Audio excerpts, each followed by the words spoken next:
anak-anak kita pada saat dia belajar mindfulness adalah pengembangan kapasitasnya. Dia bisa belajar apa saja.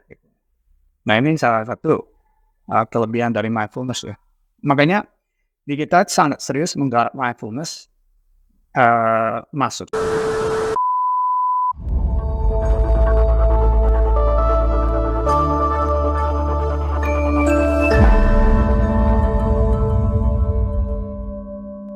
Bapak, nama budaya Pak. Ya. Hari ini saya ditemani oleh Pak Gunawan. Beberapa kali saya juga bertemu dengan Pak Gunawan. Saat ini Pak Gunawan kesibukannya apa Pak? Kesibukan saya cukup banyak. Saya sebagai pengurus sekolah Tridharma ya, sebagai ketua Yayasan Pendidikan Buddhis Tridharma. Saya juga baru ini jadi ketua lembaga pendidikan dan pengembangan sumber daya manusianya MBI. Sebelumnya saya juga ketua umum di Badan Koordinasi Pendidikan Buddhis Indonesia. Berarti bukan hanya dunia pendidikan saja ya Pak. Dunia organisasi juga nggak mulai sibuk di situ juga ya Pak. Sebenarnya semuanya hubungannya pendidikan. Kalau kita lihat semua pendidikan. Karena satu jalur ya Satu Pak. sekolah. Di sekolah juga iya. Ini di PPMBI ya Pak, di pusat ya. Sebagai ketua lembaga PSDM dan pendidikan. Ya. Mantap, luar biasa. Pak, tentunya untuk masuk di dunia pendidikan ini berarti kan mestinya biasanya kalau orang-orang pendidikan gelarnya panjang. Banyak dan panjang. Saat ini Bapak apakah sedang menjalankan pendidikan juga atau tidak sih Pak? Ya, saat ini saya kuliah lagi, doktoral S3. Saya sekarang kandidat dokter karena masuk dalam penelitian ya. Mudah-mudahan beberapa waktu kemudian bisa selesai. Sadu. Di universitas mana Pak? Saya kuliah di Northeastern University di Amerika Serikat. Mantap. Ini PSDM lembaga pendidikannya MB ini nggak main-main ini. S3-nya di luar negeri bro. Wah mantap, luar biasa. Berarti Pak, saya mendengar Bapak berkuliah ini aja udah seneng banget. Berarti dengan hal ini dapat mendongkrak dunia pendidikan di Indonesia itu semakin gemilang dan maju. Saya juga sekarang beberapa yang lalu tuh nggak tahu sih sering mendengar sekarang Tridharma itu semakin, keren banget. Apalagi waktu Imlek kemarin ya, kalau Bapak Ibu hadir di acara Imlek nasional waktu di Prasada Jindara kita, saya melihat ada tampilan anak-anak dari sekolah Tridharma. Masih TK. Dengan anak-anak tenang loh. Kadang-kadang liatin anak-anak nggak bisa diem ya. Tapi saya jujur Pak, kemarin bener-bener senang banget melihatnya. Apalagi ketika dia juga dengan tugas mengucapkan Tridharma, mindfulness, apa gitu. Mereka tuh sangat sudah begitu menyatu. Berarti saat ini di Tridharma sudah terkenal sebagai sekolah yang berbasis mindfulness ya Pak. Itu berarti udah dijalankan sejak lama atau baru-baru ini sih? Mindfulness sebenarnya itu sudah lama sekali ya. Dari semenjak almarhum Romo Krisnanda sebagai ketua yayasan tahun 1987 sebenarnya landasannya sudah diberikan. Udah diberikan. Jadi 37 tahun sebenarnya praktiknya. Dan benar-benar dilakukan untuk meditasi mindfulness itu di tahun 2010 untuk anak-anak sekolah. Dan untuk gurunya di 2014. Berarti udah lama juga ya Pak? Lama sekali. Berarti ini yang di retret bukan hanya muridnya, tapi gurunya juga ya Pak? Guru semua harus, staff juga harus ikut. Kenapa sih Pak seperti itu? Karena itu adalah keyakinan kami. Kita lihat sebenarnya mungkin kita balik sedikit ya ke filosofinya sekolah Tridharma ya. Jadi sekolah Tridharma itu bukan hanya akademis, tapi juga karakter dan juga mindful. Karena yang kita ingin bangun adalah anak-anak yang holistik. Pendidikan yang holistik, kenapa holistik ini penting? Karena kalau kita lihat di dalam aspek pendidikan formal ya, itu kan disebutkan keterampilan psikomotorik, keterampilan kognitif, keterampilan efektif. Nah, psikomotorik kan itu mulai dari anak kecil kan, gerak, dia bisa mulai menyumbangkan dirinya segala macam, itu memang penting dalam tahap pertumbuhan anak ya kan. Nah, sejalan berjalannya waktu itu kan kognitif, pengetahuan, keterampilan itu harus sebagai manusia kan harus dikembangkan, dan makin dewasa itu kan emosionalnya harus terampil ya kan. Nah, makanya kita itu seimbangkan semua aspek pendidikan ini. Cuma kalau kita lihat, kalau kita dalam lihat tagline-nya kita itu masuknya ke dalam komponen smart and good-nya saja. Jadi bisa dibilang kompetens. Anak itu kompetens karena apa? Karena dia punya keterampilan dan pengetahuan dan attitude-nya baik. Itu kan disebut kompetensi kan. Tapi bagi kami itu melihat tidak cukup. Terutama sekarang lebih relevan ya, kalau kita lihat data dari riset dari WHO ya, World Health Organization di tahun 2012 memprediksikan di tahun 2030 itu depresi adalah penyebab utama, satu-satunya penyebab utama penyakit yang melanda seluruh dunia. Nah, ini yang menjadi sebenarnya kita harus sadari di dunia pendidikan. Makanya di Triratna diarahkan seperti saat ini berbasis mindfulness itu ya Pak, untuk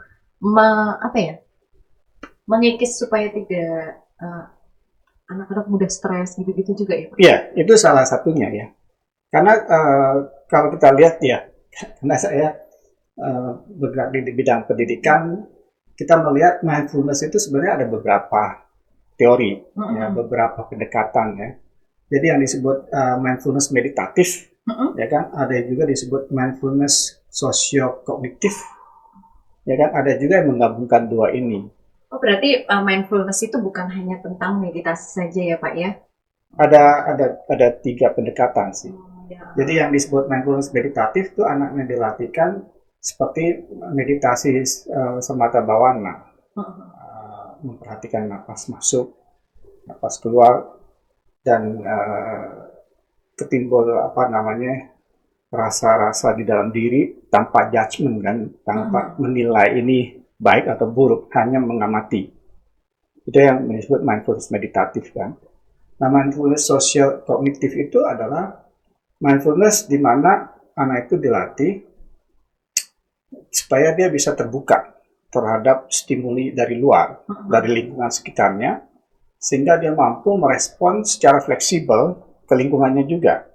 Artinya, mereka bisa mengendalikan, kan kalau hubungan dengan luar kan menimbulkan emosi, senang, tidak senang, bisa baper gitu kan. Nah, ya, betul. Kemampuan dia mengolah itu menjadi, mereka bisa mengontrol emosinya.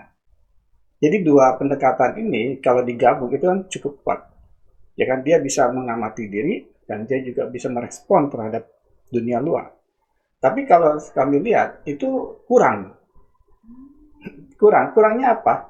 Kurangnya adalah kita harus menambahkan yang disebut, kalau kita lihat salah satu lagi meditasi adalah Vipassana Bhavana. Di agama Buddha itu kan ada Samanta dan Vipassana Bhavana. Nah, di Triratna, mindfulness kami itu mindfulness terapan antara dua semata Vipassana tersebut ditambah lagi sosial kognitif itu terapan bagi kami. Kenapa disebut terapan? Karena itu udah tataran pelaksanaannya.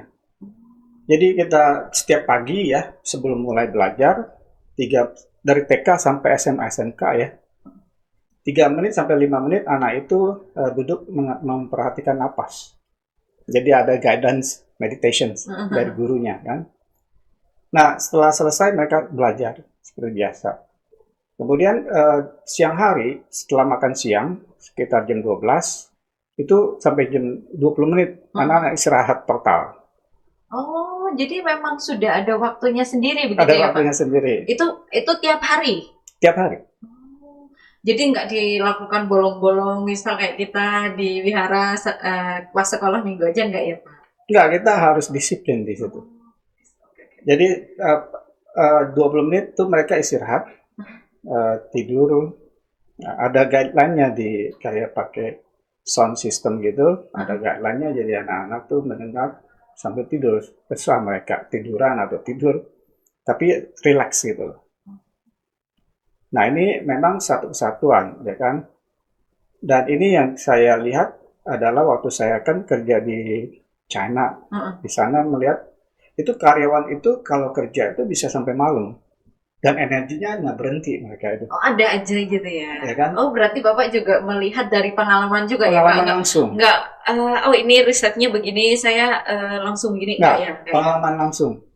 Jadi mereka itu istirahatnya tuh 1,5 jam. Semua, kebetulan saya kerja di perusahaan lokal di China, itu kan bukan internasional kan. Jadi mereka itu istirahatnya 1,5 jam. Jadi setengah jam mereka istirahat makan, 1 jam mereka istirahat tidur. Jadi setelah itu mereka bisa bangkit kerja sampai jam 8, jam 9 malam, it's okay. Dan saya juga amati anak saya kan sekolah di China juga waktu saya kerja di China. Oh, ikut juga berarti. Ikut juga kan. Nah, anak saya juga tidurnya ada istirahat 2 jam. Makan siang, setelah itu tidur. Dan saya amati ini anak kenapa nggak kena capek.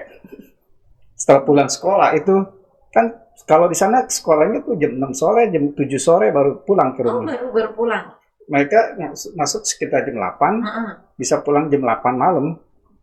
Itu SD ya. SD? Ya. Dan ini nggak capek itu anak. Itu beda sekali. Nah, saya tidak pernah mencoba tidur, tapi suatu saat saya terlalu lelah di kantor ya, capek sekali. Saya hanya tidur 5 menit, itu seger sekali.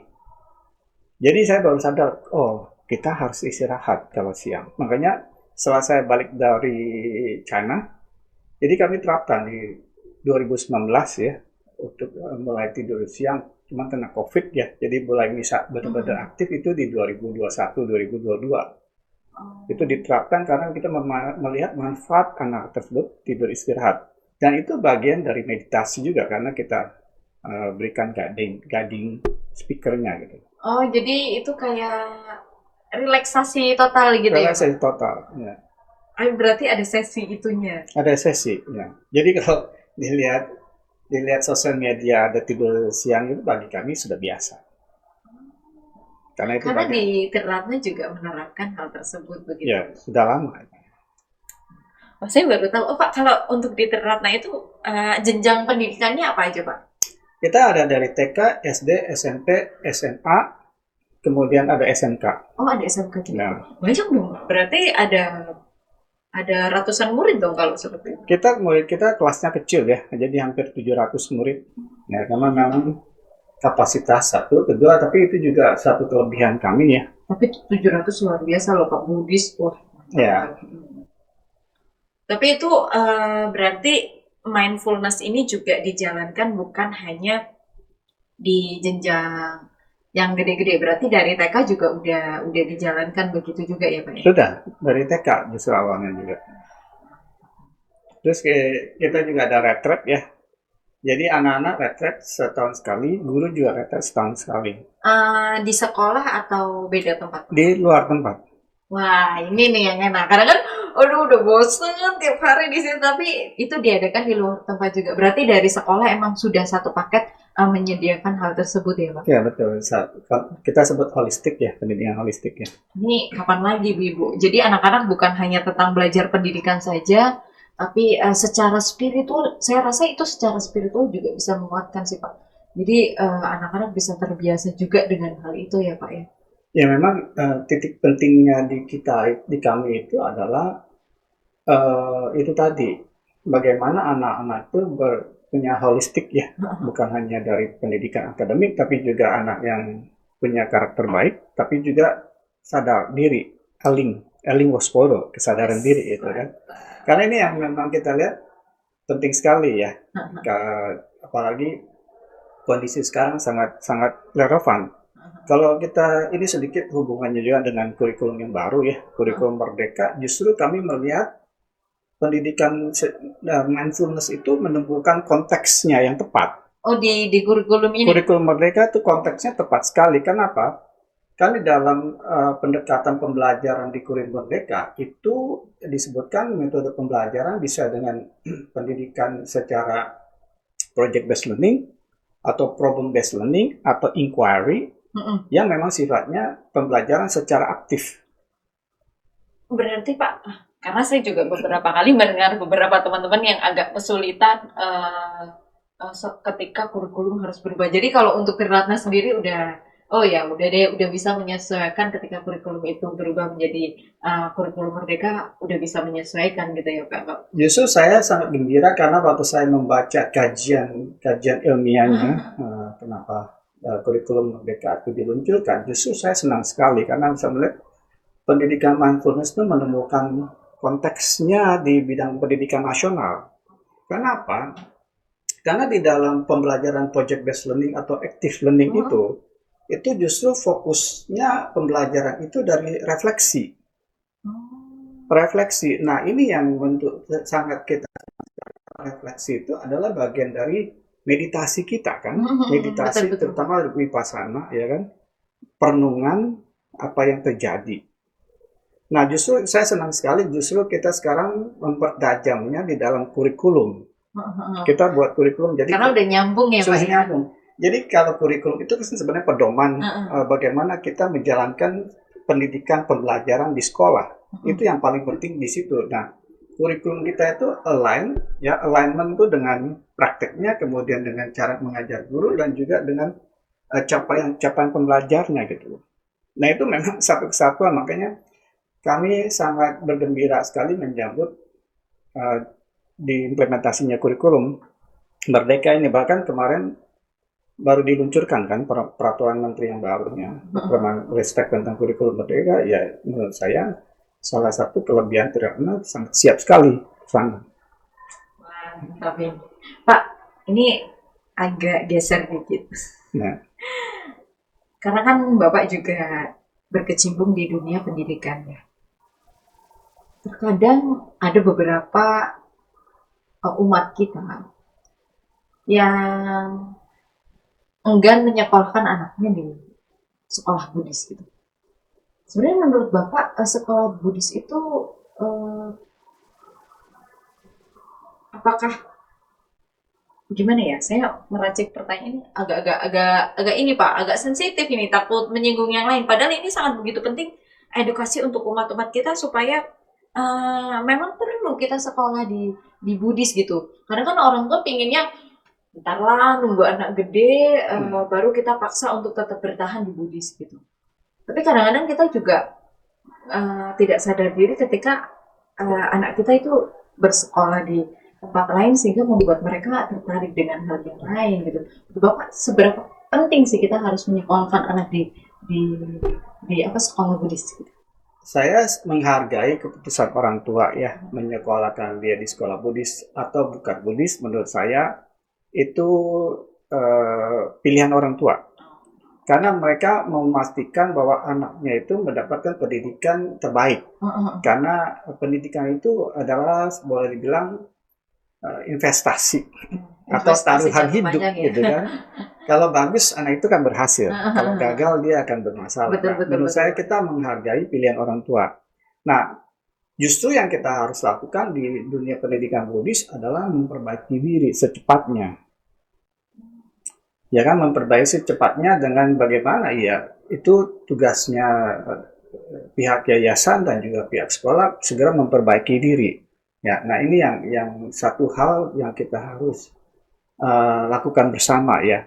Jadi saya aktif di Badan Koordinasi Pendidikan Buddhis dan juga di Lembaga Pendidikan Buddhis MBI ini berharap kita bisa bersama kolaborasi ya bagaimana meningkatkan kemampuan kapasitas pendidikan Buddhis ya kan.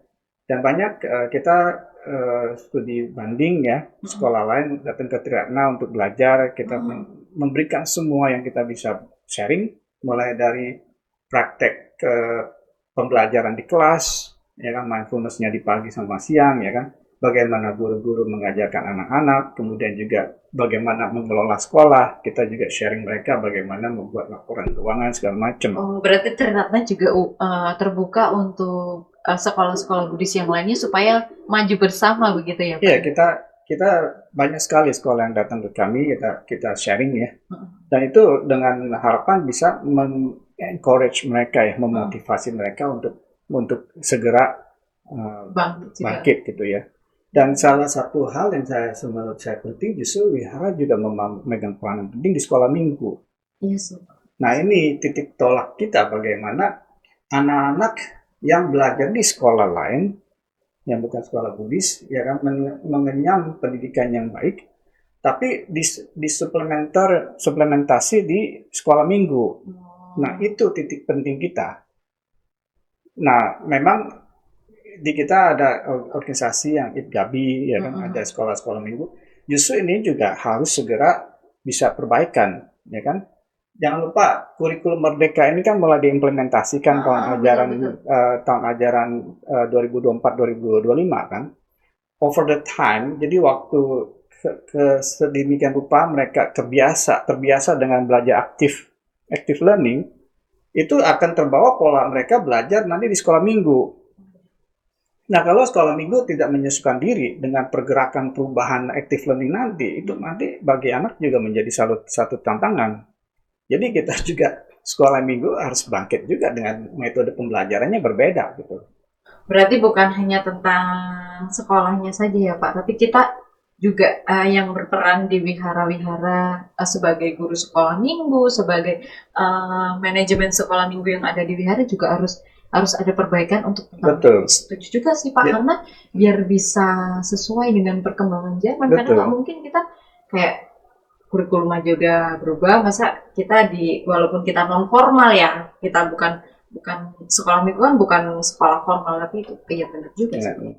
Jangan lupa di pendidikan Buddhis juga ada sekolah formal Buddhisnya, Dhammaseka. Oh iya, Dhammaseka yang dibangun pada tahun dulu. Ya, nah ini juga salah satu upaya dari pemerintah ya, dan khususnya dari Direktorat Jenderal Bimbingan Buddha, Masyarakat Buddha dan Pendidikannya, memang bagaimana bisa memperkuat pendidikan di umat Buddha gitu kan. Dan ini kita wajib dukung juga ya, bagaimana kita bisa mempercepat pendidikan formal Buddhis juga gitu.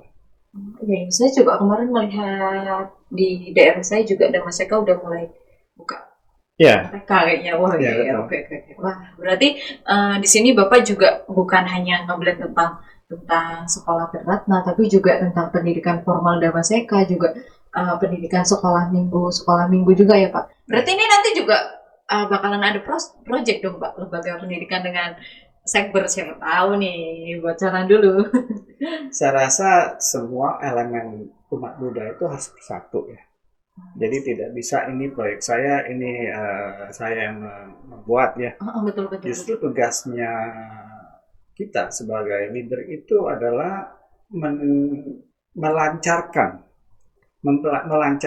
bagaimana hal ini bisa dilakukan lebih cepat, lebih bagus, dan lebih memiliki daya dobrak gitu kan. Nah ini yang tugasnya kita, bukannya kita harus bikin program baru, nggak usah. Menurut saya semua sudah ada.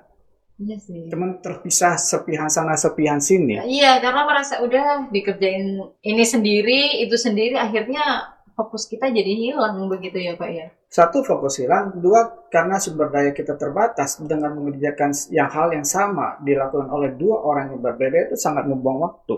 Iya sih, kadang audiennya itu aja. Iya. Jadi lebih bagus apa yang dimiliki kelebihan di satu sekolah minggu, kelebihan yang lain apa, ya kan, itu bisa digabung. Bahkan kalau saya lihat di MBI Jakarta sangat progresif ya. Saya lihat sangat progresif karena sudah ada modul-modul di dalam bentuk digital gitu kan. Kemudian itu juga dibuat sangat bagus. Menurut saya itu kelebihan yang luar biasa. Dan itu kita harus segera scale up ya. Scale up berarti itu harus menjadi nasional gitu. Bukan hanya di MBI Jakarta. Sayang menurut saya. Dan di PJ juga kan sebenarnya punya banyak sekali modul-modul aja yang dibuat, ya kan?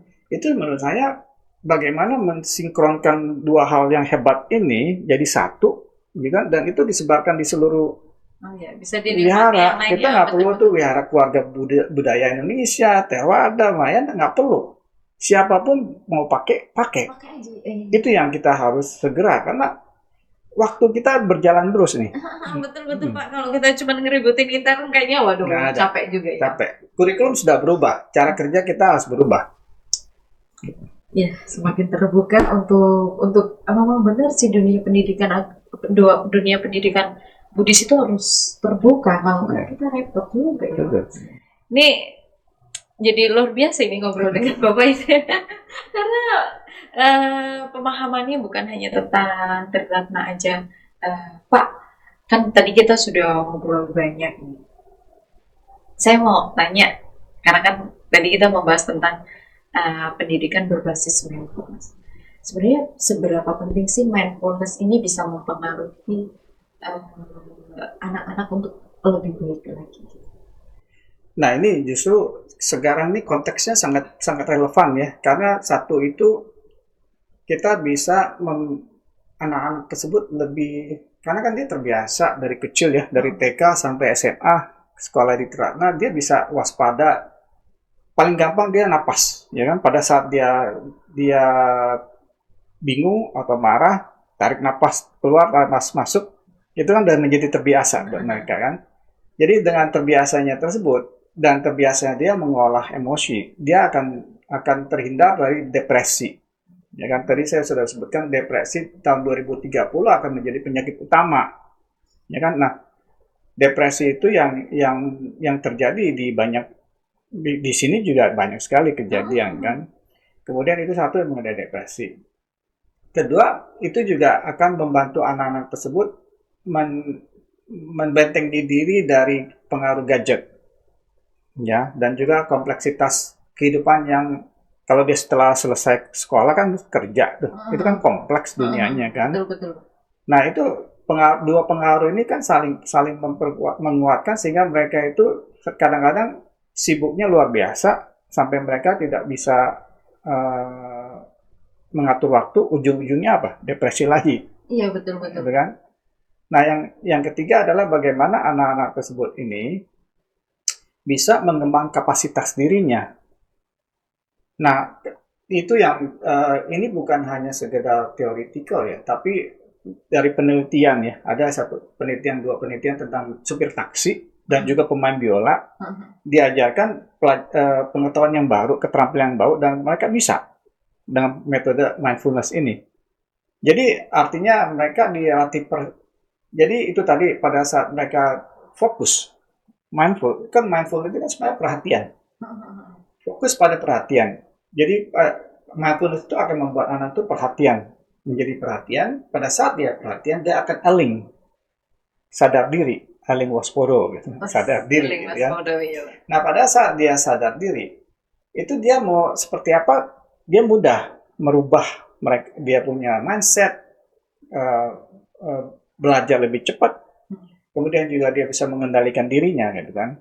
Jadi efeknya sangat positif sekali dalam hal ini adalah satu karena kondisinya itu dia jadi perhatian, saling waspada setiap saat, dia mampu menjadi pembelajar seumur hidup. Jadi dia mau belajar apa juga bisa. Kenapa? Karena ya itu tadi pikirannya jernih. Ya kan, pada saat dia bisa mengkonsentrasikan pikirannya, kan pikiran kita autopilot nih kan. Iya, benar-benar. Kita lagi duduk aja bisa kemana-mana gitu kan. Tapi pada kita terbiasa praktek mindfulness itu, kita bisa menarik pikiran kita lagi kan. Balik gitu kan. Fokus. Nggak susah-susah. Kita pada saat baca aja gitu kan, bisa-bisa, saya tadi kenapa udah di sini tapi yang saya baca apa gitu kan. Oh ya, lupa yang tadi. Ya kan? Karena udah jalan begitu banyak, barisnya apa yang saya pelajari lupa gitu kan. Ternyata pikiran kita kemana-mana gitu kan. Tarik lagi gitu. Nah itu tarik lagi. Nah itu yang proses belajar. Karena kebetulan saya juga sedang kuliah tuh banyak sekali harus tulis jurnal gitu kan. Bukan baca jurnal gitu kan. Baca jurnal untuk dituliskan di dalam tugas gitu kan. Jadi kalau baca jurnal kan halamannya banyak sekali dan kecil-kecil tulisannya kan. Itu udah setengah halaman gitu, tapi saya juga terasa tiba-tiba saya kok sampai di sini tapi nggak ada yang bisa pelajari gitu ya. Lupa gitu kan, tarik lagi ternyata ya pikiran kemana-mana. Jadi menurut saya sih impact yang paling bagus buat anak-anak kita pada saat dia belajar mindfulness adalah pengembangan kapasitasnya. Dia bisa belajar apa saja gitu. Nah ini salah satu kelebihan dari mindfulness ya. Makanya di kita sangat serius menggarap mindfulness masuk sampai ke kurikulum. Kurikulum itu kan panduan pengajaran di sekolah. Dan bagaimana ini bisa masuk meresap sampai ke metode pengajaran, bahan ajar, kemudian apa namanya refleksi. Refleksi untuk anak. Jadi setiap selesai belajar itu kita ada momen refleksi, anak-anak itu merefleksikan. Dan cara kita memberikan refleksi itu tidak sembarangan. Jadi ada panduannya bagaimana harus merefleksi supaya apa yang dipelajari benar-benar mereka dapatkan dengan proses refleksi. Itu tidak bisa sembarangan juga, dan kita sudah punya metode tersebut. Makanya tadi untuk pelatihan Red Mindful nggak hanya anak-anaknya tapi staffnya, guru-gurunya juga. Semua. Itu untuk mengkondisikan supaya gurunya juga nggak hanya ngajar aja, tapi juga praktek. Dia berlatih dulu, dan ketika mengajak anak praktek sudah merasakan juga ya. Itu sudah harus menjadi budaya. Jadi istilah guru hanya ngomong aja udah nggak boleh. Dari guru kerjanya memang ngomong, tapi bukan hanya ngomong aja, mereka punya isi. Mantap, luar biasa. Terima kasih nih Pak Gunawan, hari ini sharingnya luar biasa banget. Ya. Pentingnya mindfulness untuk dunia pendidikan ini sangat begitu luar biasa. Ratna sudah mengawali dan anak-anak juga sudah memberikan contoh yang baik. Tentunya guru juga pasti memberikan contoh yang baik. Terima kasih ya Pak untuk hari ini. Semoga ini berikutnya bisa berjumpa lagi, sharing kembali dengan Bapak untuk dunia pendidikan agama Buddha lebih dan lebih bagus lagi. Ya, satu. Saya, sangat luar biasa. Terima kasih. Namo Buddhaya. Namo Buddhaya.